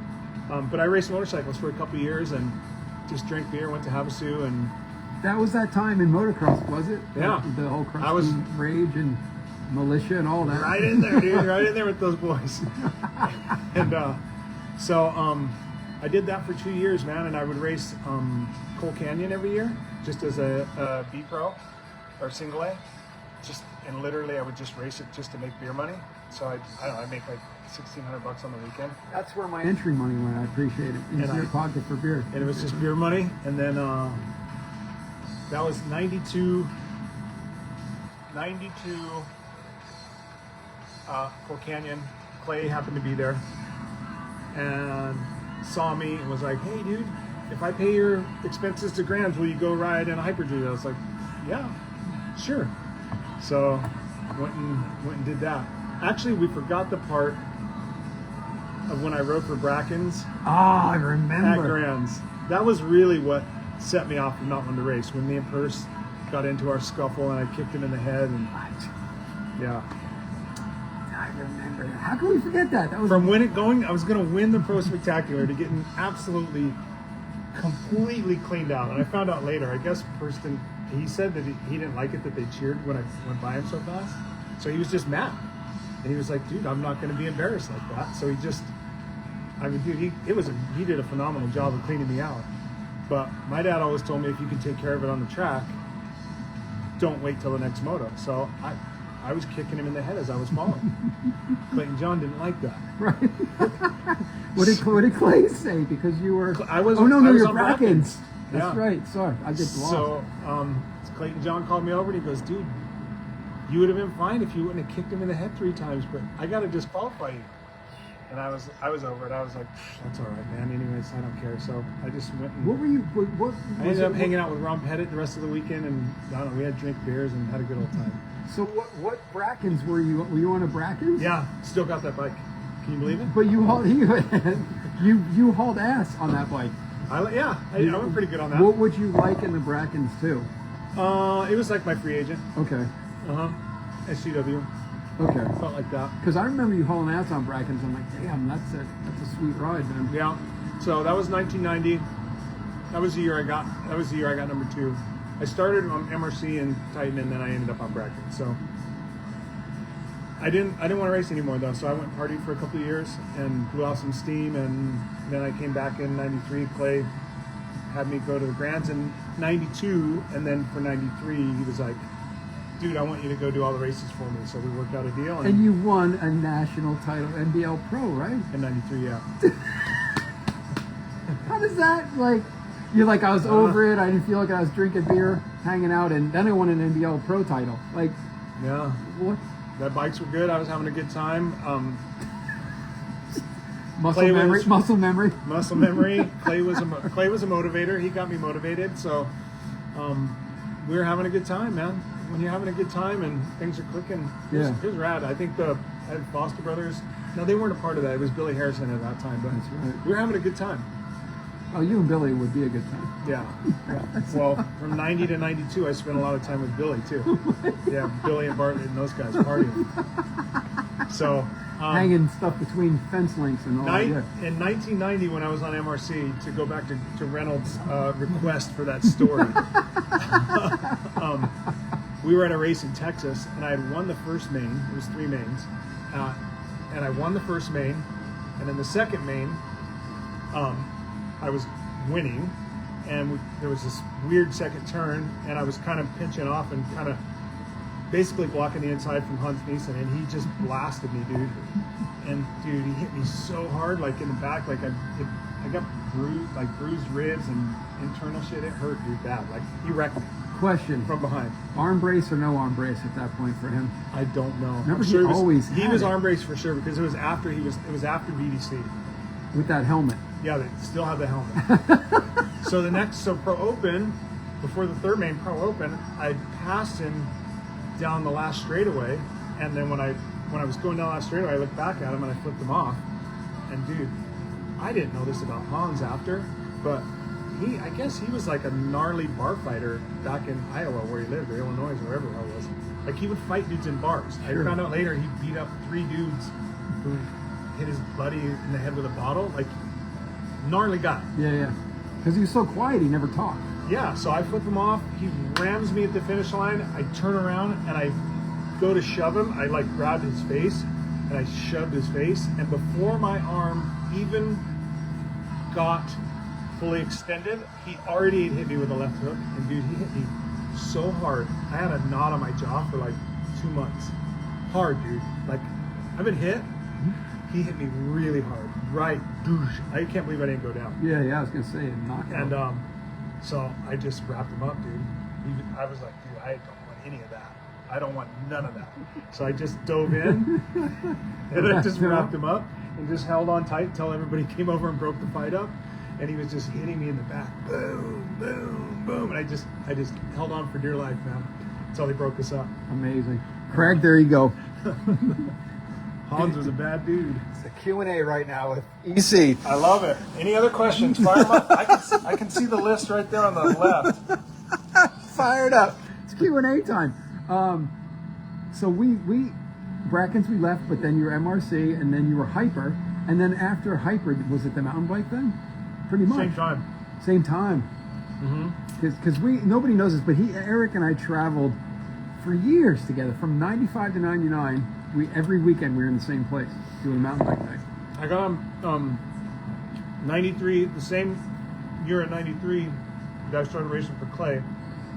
BC Dave gave me a sponsorship to race the Nova Series on mountain bikes. So I was, in the summer, I was in the van, BC Dave going to mountain bike races and then ripping out to BMX races in between. So I ended up going to my first race at Big Bear, was that big dual slalom, and I ended up winning the pro dual slalom that night. So Amazing. We get and What do you attribute that to? Who pissed you off? I don't know, man. I think everybody was talking about other riders, and I didn't like it. Yeah, there you go. I knew there's something in her. We had to pull it out. So we were going up the way we're talking about BMX, and we went to when you're at slalom in Big Bear or what slalom races, a lot of guys that don't race slalom that may be watching here, they would take us back up to the top in the back of trucks. Love it. In between rounds. And so as the nights was progressing, this was a mountain bike was exploding in 93, like crazy. And so I had guys actually handing me business cards. Wow. And we raced in cross-country jerseys. They didn't have baggy jerseys in. So I was grabbing these business cards and filling my back pocket with them, just in my jersey. And at the end of the night, at the condo, BC Dave was like, dude, I can't believe you won. This is crazy. And I pulled out all these business cards and I set them on the table. I'm like, dude, I want you to hold on to those. I told you I was going to ride for you for the summer, and I want to stay riding for you. I don't want to go on any stupid team or anything. What was in those Cars. Oh, dude, it was sick. GT and Yeah. Specialized Yeah. and all sorts of. I got offered then for the following season to ride for GT, and I turned him down. Let me ask you this. I always want to ask this anyway. What offers did you get in being? Greg Hill said he never got an offer. He just found his own way. But did you ever get an offer at that you maybe could have took? And I'm like, oh man, you would have been on Redline or something. I got offered to be on GT. For BMX. Yeah, and I got offered to be on GT a couple of times, and I never rode for him because I had always heard the pressure to be on that team was too high. Yeah. And there he ended up on mountain bikes for GT. Yeah, and I turned them down once on mountain bikes too. So, anyways, all those business cards were in there. We went and raced for the season. We had a great time. I raced BMX for Clay. I won the NBL title that year as well. Oh yeah, talking about my knee. Mark Green saying the Elks Club is the first BMX show. I was in Santa Ana Elks. I'll tell the story about my knee in a sec. Anyways, I won the NBL title for Clay in '93, and then at the end of the year, GT offered me a ride. Wow. Mikey ended up getting that ride for GT, so I turned it down. I didn't. Mikey won world championships that year on mountain bikes, and they ended up picking him and a up. BA. Yeah, and I went with Barracuda. Oh, dude. Right, Barracuda over GT, but they sold me the dream, man. We had a great. You got Johnny O as a teammate. I did. We had a great team. And Jurgen. And the owners of the owners of Barracuda at the time, Dave Southwell and John Wegge. Dude, Dave Southwell, his dad had a business. These were just rich guys. And Dave Southwell's dad refurbished arenas. One of his accounts was Madison Square Garden. So like when they needed new seats or new like some type of reno, his dad's business did that. Amazing. John Wegge, who was the other owner, his dad owned a office furniture company called Steelcase. Okay. Like one of the biggest office furniture companies. His dad had like a statue of him in Chicago area. Shit. So we had all this money, but we had the shittiest bikes, the shittiest products, shit breaking But I'll down. tell you what was amazing about that. The uniforms, I don't say kit because I'm a BMXer. The uniforms were amazing. In fact, you gave me a winter long sleeve Barracuda jersey. That's right. And I was like, because I think I might have done massage for you or something. That's right. Yeah. So we did. I did Barracuda for. I turned down the GT thing. I did Barracuda for 2 years, and I rode for Hyper. So I was on Barracuda in '94, '95, and I stayed with Hyper then. And then for '96, dude, I got a trainer. I focused. Vlad. Yeah, Val. Val. Yeah, from Latvia. So Lee Donovan had made big strides in her mountain bike racing, and I went to Lee and I was like, dude, what are you doing? How are you going so fast? She's like, I'm training with this guy. I'll introduce you. So he introduced me, and he was like, dude, you're going to be focused. Yeah. So I quit BMX. We did time trials together in Pasadena, me, you, and Val. That's right. So I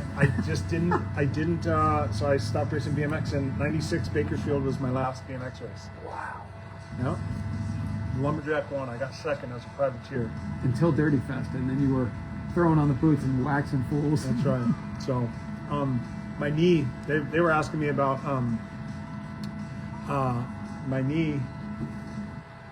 God, race was I that? remember you showing me that it would move forward like 2 inches and come back. I have no PCL, so like it's completely gone. So I have just full front to back movement, but because it's not my ACL, I actually have a fair bit of stability, and then I've been able to make the muscles compensate for it. So that was in 90 actually, because I Wow. was on Brackens and I wrecked in the first turn at Cold Canyon. I dislocated my knee. They popped it in right there, and then I raced Grands a month later. That was the race that I passed Purse. So I blew that thing out, the PCL then. And like when I was on GT, Doug Martin, my team manager, sent me up to UC Davis to go see Dr. Eric Heiden. So Eric Heiden went from speed skating Olympics to road team for 7-Eleven, and then he was And his sister Beth has just got inducted into the Hall of Fame. orthopedic doctor and knees. So I went up and saw Dr. Heiden, and he was like, dude, you don't, yeah. He worked on you. That's insane. Yeah, That's so cool. He said, you don't have a PCL. He goes, I can fix it. It's the same recovery time as a ACL or any of that other stuff, but you're gonna only get like a 10, maybe 10%. He's like, if you're doing you've been riding for 6 years now and achieving and all these things, clearly you've compensated for it. He goes, I would wait till you blow the whole thing out. He said, you're gonna blow the whole thing out. We'll have to fix it all together. Yeah. But I wouldn't waste. You're gonna burn a whole season. Could you fixing have it. got Hans Nissen's PCL or I anything? could have probably, yeah. Maybe we could have taken a piece of that arm strap bionic thing that he Correct. had and put it in there and Yeah. sewed it on to hold it together. You never know. The world. So I never got it fixed, dude. Jesus. That was 1990. I blew my PCL out. It's still Does it stick? no. I still got a trick knee. It's all sloppy and Yeah. horrible. I have no stuff in jiu-jitsu. I got my shit torn in. Yeah. And I feel it once in a while. I fall downstairs. I fell downstairs when sometimes when I'm walking downstairs, it'll give out and I'll Yeah. fall. You better fix that before you're 60. You break a hip. I fell holding Ethan when he was an infant, walking downstairs, and I actually had to lean back and just ride it out, holding him. I couldn't even put my hands down, dude. Nice. So let's wrap this up with your accomplishments. Accomplishments in mountain biking, because I want people to know how badass you ended up in that as well. Can you talk about national titles and all that for? Yeah. What do you got? Give us your palmares, as they say, for mountain biking. I don't honestly, I don't know. You got a dual slalom something in there? I got a dual four cross world championship. I got 2 World Cup dual overalls. I got third at Worlds in downhill, which is arguably harder than the other stuff. I have, from a title standpoint, I don't know how many titles. I've lost count. Yeah, I wanted to leave you alone. Oh, you're good. No problem. Thank you. I don't know how many titles collectively with BMX and mountain bike. I know I have 4 world titles, 2 World Cup titles, and then national titles is somewhere in like the 20 to 23 range. So good. I don't know. And how many Dirty Fest titles? This is important. I think I'll 2? have 1 or 2. One I or don't know. two. Last year was something else with me, Holmes, and Cheeseburger. Man, that was a phenomenal race.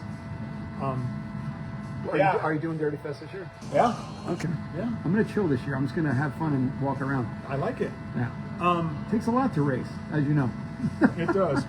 We had title-wise, I don't know, man. I have jerseys in my closet now. Like when I was winning titles, Laura would always go and get my jerseys framed. But then Mark Green said, "Did you ever race Tinker in the mountain bike stuff?" Mark, I never raced Tinker. He, for whatever reason, Tinker went into the endurance cross-country side of stuff. So I don't know. You did Toby and Harry early on, right? Cully, Yeah. Lopes. Yeah, there's those tons guys. of- All those guys. I mean, I battled. Lopes was like, arguably, you could say Lopes was my hardest competitor through the years because of how much mountain bike stuff I did with him. Right, like Every weekend. every weekend. Yeah, and it was, man, the mountain bike stakes were like so much higher, dude. The amount of money. I mean, dude, you Yeah. traveled the circuit Yeah. working for Schwinn, right? Like, dude, dude, those budgets were 7 figures. Our specialized budget was so insane that when Mountain Dew pulled out, they're like, we're done. Yeah. It's like, why? Well, because they gave us almost everything. Yeah, there were 7-figure budgets, man, and like, Yeah. I mean, The GT truck alone was probably close to that. yeah, the rig alone rig. was probably 350, 400 grand. So like, the pressure on that, man, and then when we were racing those races, like you would race a downhill race, and there would be, and you'd be racing a downhill race in Europe, and there could be 35, 40,000 people on the side of the course. And Cowbells and stakes were really, really high, man, and like a lot of pressure, and different than BMX race because like you're racing as fast as you can down a mountain, and dude, that was life-threatening. life-threatening. Yeah, so it was gnarly, man. That was a really, really, that was hard for me. I sucked at mountain bikes, downhill mountain bikes, for the first 2 years. I couldn't even finish like top 30 in pro, and through training with Val, positive visualization, like meditation stuff, I was able to lower my fear barrier because I was afraid. You were afraid of Starting Hill at La Mirada, right? Right. So here you are Yeah. in Cap d'Aille or wherever you're at, Right. Ligier. And I was afraid, dude. I mean, seriously, I was afraid. And Coley said when I first started racing mountain bikes, because I knew, Yeah. Coley, myself, Pav, and Jeff Donnell, dude, we were thick as thieves, man. We just ran together and did all kinds of shit. He told me, he's like, dude, I don't know if you're going to be able to do downhill, man. He goes, I know you don't like doing shit like that. Yeah, you yeah. don't like being out of your comfort zone. And so I remember getting all the video footage I could of all the World Cup races at the time, and I got a VCR that had the frame-by-frame advance. Nice. And I watched all the races over and over, frame by frame. And I'd watch Nico and Francois Gachet and Jürgen Benecke, and I would just watch their technique and watch what they were doing, and then I just would go and try to apply it and I tried to raise my skill level so that I wouldn't have to be as afraid. Amazing. But dude, I was scared to death, man. Dude, I true story, man. There were some races that I would go to, and the added combination of the pressure to deliver when you're making as much money as we were making for a team that was that high profile, and then the courses that we were racing, Eurosport Live, you Yeah. know, like with all of that together, dude, I actually would like sometimes I would get on chairlifts and I would be like, dude, I'm gonna take a chair by myself, and I would actually cry on the chairlift on my way up from my race run, like literally sobbing. But I knew I needed to do that. Like that would actually calm me down. I would get so emotional that I would cry, and then it would bring me down to like, okay, everything's slowed down now. Now I can, like, I'm not overstimulated. I can totally function. Yeah. Now I can deliver on my potential and my capabilities. But dude, it was gnarly, man. That pressure was like, I would walk Heavy. those. I'd walk those courses with everybody, and I'm like, in my head, I'm like, dude, this is insanity. Like, how do you do this? Steve, I can't see the name. I can just say Steve. Somebody asked me about my most memorable venue or event for mountain bike. Well, my most memorable mountain bike event would be Worlds 4Cross in Ligier in 2004, because I really wasn't the fastest guy, and I didn't qualify good. I didn't have good gate pick, but I kind of had this move in my back pocket that I practiced that I told my mechanic about. I said, dude, if I get a shot Doug. in the main, Is Doug your mechanic? it was Kevin Kelly at this Kevin time. Kelly. Nice. And it ended up working out the way all the pieces of the puzzle worked out. I was able to put a good move on and go from third to first, and then end up winning in front of, close to 60,000 people on the side of the hill. It was nuts. So good. And Eurosport through Europe, and however many thousands of tens of thousands were watching. Yeah, well, dude, it was so, that 35, 40 second 4Cross run was so loud. I couldn't hear my bike. You can't hear your bike shift. So I couldn't hear, you're racing by feel. And I ended up clipping both pedals out on the section, and I got squirrely on this jump and kind of dead sailored a little bit. And to save it, I was a little sideways, so when I landed, both of my feet kind of popped out, and then it was a left 90 with these log drops, and as I was going down the log drops, first log drop, one clicks in, next log drop, the other one clicks in, and I pulled it. So Michael, So fucking amazing. yeah, dude, it was bananas. Steve Pete was the first guy at the finish line. That was the race that Steve Pete crashed, winning worlds, and crashed like, I don't know, 300 yards from the finish line. Yeah, it's like Palmer when he was 0.0, whatever that was. Yeah. So, it's good, dude. I'm blessed. I consider myself so blessed and so lucky to be, for all of the pieces that happened, growing up the way I did, growing up with not so much money and not always having the best and having to be a little bit tough, right? Getting beat up by the bit older kids in my neighborhood. Putting that little chip on my shoulder. And then pulling it off later in life to recreate it so it motivated you. Yeah, pretty much. Bringing it up.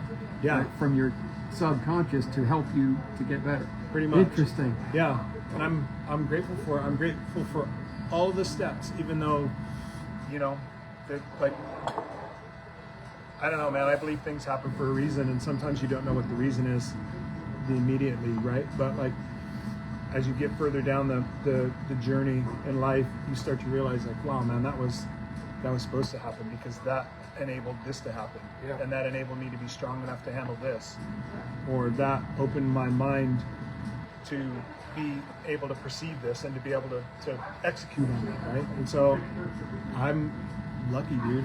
I mean, knock on wood, I've been pretty much relatively injury free. I had good support.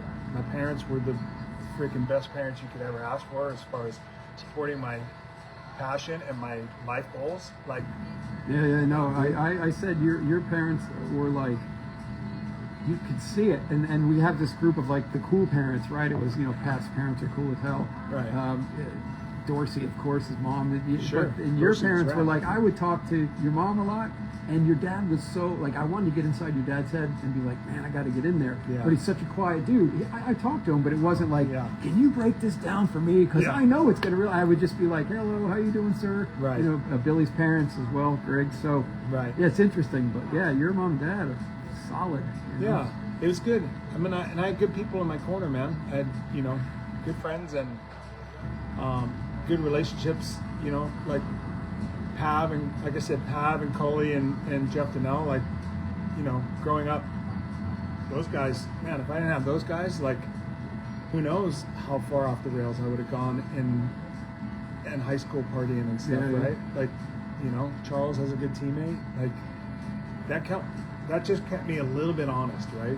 Like, to where I just didn't quite go off the rails so bad that I like completely got off the reservation and never made it back. Which happens to how many people, right? Like thousands of kids that happened to. Yeah, a lot. It's so easy, dude. It was so easy. Like when I first started going to high school, I was just the BMX dork, right? Like nobody really knew I raced BMX, but I was just this kid that rode his bike around the neighborhood. I was just like this weird, I was just a weird kid. And like then I started doing really good in BMX, and I was traveling to all these places, and one of my teachers explained it to somebody in school one time. School didn't really know, kids at school didn't really know what I did or at what level. And then once somebody at school found out that I was actually like winning nationals and traveling all over, and I just got back from England racing the world championships and won. Then I was like, oh my gosh, the kids were like, oh dude, he must be cool. Well, then I was accepted, right? Now I'm accepted to the cool kid group, right? Well, the cool kid group, we drank, right? And so I got steered down that path of drinking beers and partying, and that's fun, dude. Sure. When you're a kid and you're like not accepted for growing up, and you're not accepted, and you're not accepted, and you're not accepted, and you're picked on, and then you are, you're like, dude, I'm here with the cool kids. I get to sit at the cool chairs and the cool tables at school, man. And all I got to do is drink beers. Dude, I like drinking beers. This is fun. So, but you made it, my man. You made it to become iconic. My parents they knew exactly what was going on.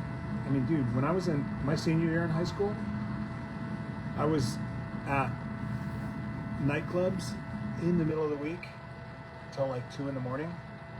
We're not going to talk about 70s in Metro. and like, dude, I'm still in high school. Yeah. And I ended up like, you know, I was drinking too much beer and like not sleeping and stuff. And I got sick, man. I got like, they don't even know what it was. I had some virus. It wasn't Epstein-Barr. I don't know what it was. It wasn't mono, but like, dude, I was sleeping like 14 hours a day or something. Wow. They did all kinds of blood tests trying to figure out what was wrong. I couldn't stay awake. My body was just tired, dude. Wow. Yeah. I was trying to be a BMX superstar, And racing, party. and live up to my sponsorship obligations and be the high school party star as well, man. I just, dude, you can't burn that candle on both ends forever. The wick hits, dude, and Yeah. then it's done. And that happened. So Well, I didn't even tell the story about this guy, dude. I know people were asking. all right, about let's this. wrap it up with that story. This was this was when, like I was saying, when the wheels were going off the wagon, and we were at BC, and I was on Schwinn, and that's when I was hanging out with Bartlett, and I lost a bet. I don't know what the bet was, but I lost and Bartlett won, and so to win that, basically what I told Bartlett was, you can go, oh, Big E. That's my dog right there. Dude, I got to give a shout out to Big E, man. When I came back to racing, Big E actually gave me a GT frame, and I rode that GT frame, and I actually got my first AA win in Phoenix in February. I was on Hyper, but I was on a GT, and I actually, dude, that bike was, I still have that bike. Believe it or not, I still have that bike. I still have that frame at my house as well, but I got my first AA win on a GT with Hyper stickers that Big E gave me. So, Yes, sir. yes, sir. So, but back to this seat, man. So I told Bartlett, you can go anything in the bike shop. You can put anything that you can find in the bike shop. You can put it on my bike, and I'll race with it at the Columbus Classic. And and so, anyways, he comes out and he has this seat and a basket and streamers and everything. So they put it all on my bike. I wasn't able to race with the basket because it covered up my number plate, but I did race with this seat, and it's actually got a dent in it right there, and it's got a tire mark burn on it. Nice. The first day that I was racing on this, me and Joe Pickney wrecked together. Smoking Joe. Smoke and Joe, we got tangled up. So, but I ended up winning the next day with the banana seat on. And he still has it. And I still have it, believe it or not. That's right, Biggins. I got that '93 number 1 Pro on that bike, dude. It was rad. Good stuff, man. All right, my friend. Yeah, This has Fun. been amazing. I've wanted to do this forever. I don't know. We've been talking about it, dude. You've been saying you were I've going to been- come to my neck of the woods. Yes. For a couple of years now. And he was eating during this time. He was a little late. Classic Carter. I got to eat. But listen, he's philosophical. He's cerebral. And he's a main motivator of most of my years in life, because he tells things, and he understands things, and he pulls things up that I didn't even know he could possibly remember. And he's got a great memory. You do. And I still fit into the jersey that I won the AM title on. And let me get this back, because Big E, if you didn't see this yet, Yeah, check it out. there you go. Give this back to him. Look at that, Big E. Look at that. Salam. Thanks, Holly. I was stoked that you had a good time watching. Holly Dunn was watching. She's saying, have a good evening, fellas. Yeah, Salami's always talking about this hutch coat, man, so I brought it tonight and let him wear it during the interview. Amazing. Amazing. Thank you, Eric. You're awesome. All right, boys. You've been a dear friend of mine for many decades. Thanks to everybody for tuning in. I had a good time. Sal, thanks for having me, bud. I loved it. Not a problem. Get that Hutch jacket on and get out of here. That's right. All right. Thank you, everybody. These boys. Sponsorships are available at any level Oh, for look at the that. show. Jason Thomas said put Lakewood on the map. That's right, baby. Lakewood all the way.